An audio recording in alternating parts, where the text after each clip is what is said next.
नमस्कार दोस्तों और सभी बड़ों को मेरा प्रणाम। दोस्तों आज का टॉपिक थोड़ा सा डिफरेंट होगा। बहुत ढूंढ के लाया हूँ मैं। जब हिंदुस्तान में पहले गूंगी फिल्में बना करती थी जिसमें कोई नहीं बोला करता था। ये उस वक्त की बात है जब गूंगी फिल्मों ने बोलना सीखा।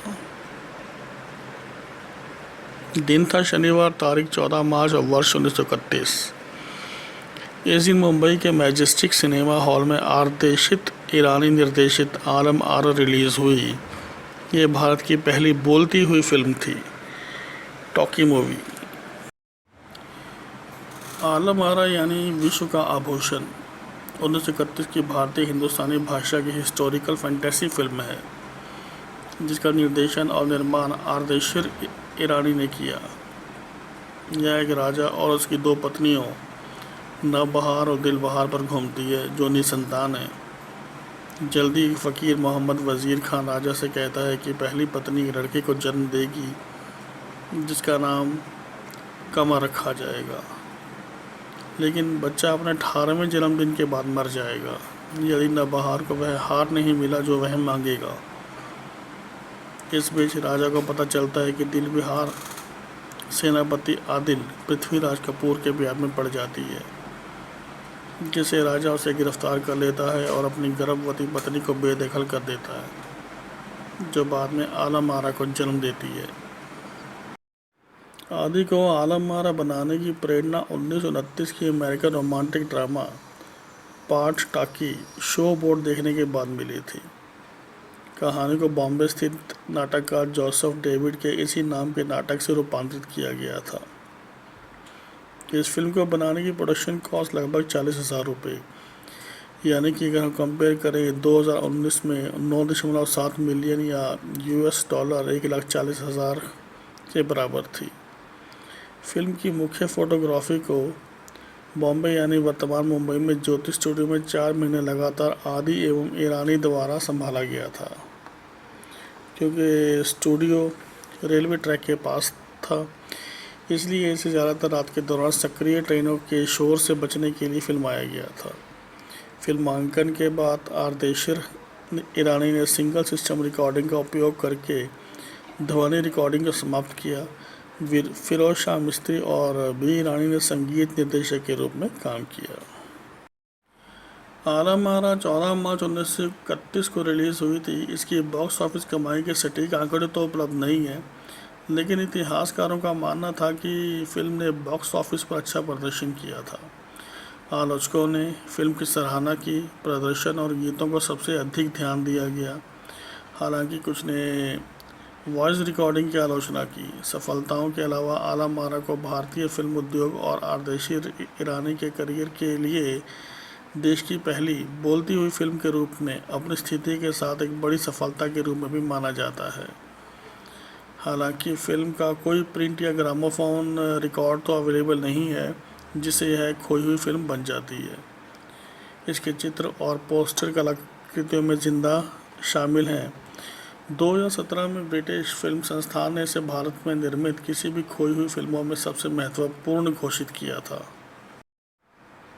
इस फिल्म में उस वक्त के काफ़ी अच्छे एक्टर्स लोगों ने काम किया था, जो अच्छे कलाकार थे, स्टेज एक्टर थे, जैसे मास्टर विठल जिन्होंने कमर का रोल अदा किया, जुबेदा जिन्होंने आलम आरा का रोल प्ले किया, तो पृथ्वीराज कपूर जिनको तो आप जानते हैं कपूर ख़ानदान के, उन्होंने आदिल का रोल प्ले किया।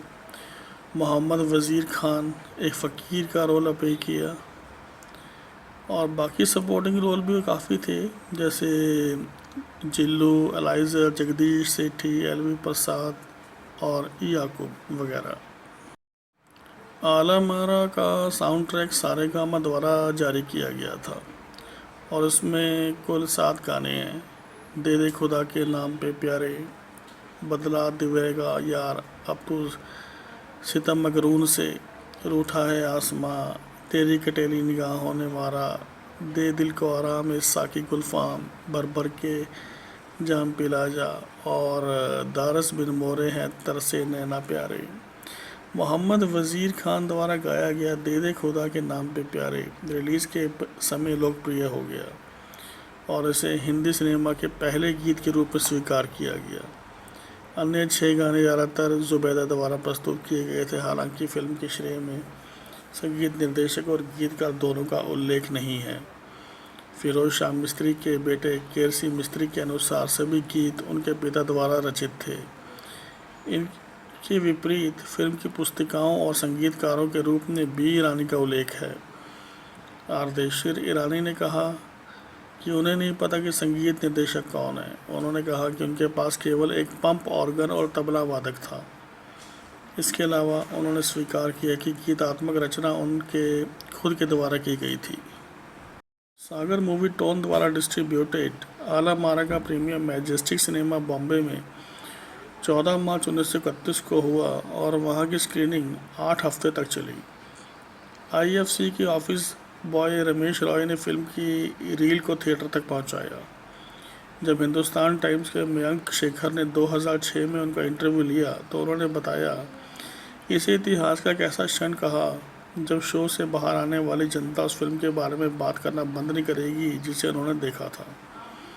डेली भास्कर के अनुसार लोगों की भीड़ सुबह 9 बजे से लाइन में खड़ी हो जाती थी, हालांकि पहला शो दोपहर 3 बजे शुरू हुआ था। एक समाधान के रूप में थिएटर पुलिस को सौंप दिया गया था और भीड़ और यातायात को नियंत्रित करने के लिए लाठीचार्ज का उपयोग करने की अनुमति दे दी गई थी। टाइम्स ऑफ इंडिया में प्रकाशित अपने लेख में शर्मिष्ठा गुप्तू ने बताया, आला मारा मैजेस्टिक सिनेमा में एक बड़ा आकर्षण साबित हो रहा है और भीड़ भाड़ वाले पूरे दिन का एक भाग बन गए हैं। यह पहाड़गंज के इंपीरियल सिनेमा में प्रदर्शित होने वाली पहली फिल्म भी थी। आला मारा को व्यापक रूप से भारत की पहली बोलती हुई फिल्म माना जाता है। इसे 1930 के दशक की शुरुआत में भारतीय सिनेमा के उदय के रूप में वर्णित किया गया है और इसकी 2013 की रिपोर्ट में द टाइम्स ऑफ इंडिया ने कहा, भारतीय बाजार पर अमेरिकी फिल्मों ने कब्जा कर लिया। यह परिवर्तन कई नए ऑपरेटरों के उदय के लिए भी हुआ है, जो पहले टॉकी युग में उद्योग की शुरुआत के ऑपरेटर बन गए थे। तो दोस्तों, ये है हमारे हिंदी फिल्मों की ऐतिहासिक यात्रा की शुरुआत। और अब तो टाइम बहुत बदल चुका है, पर हमें याद रखना होगा कि आज भी फिल्में आला मारा की शुरुआत की वजह से ही बन रही हैं। टेक्नोलॉजी वहाँ से शुरू होकर आज दिन ब दिन तरक्की कर रही है। अगर वीडियो अच्छा लगा हो तो उसे सब्सक्राइब करना तो बनता है। धन्यवाद दोस्तों।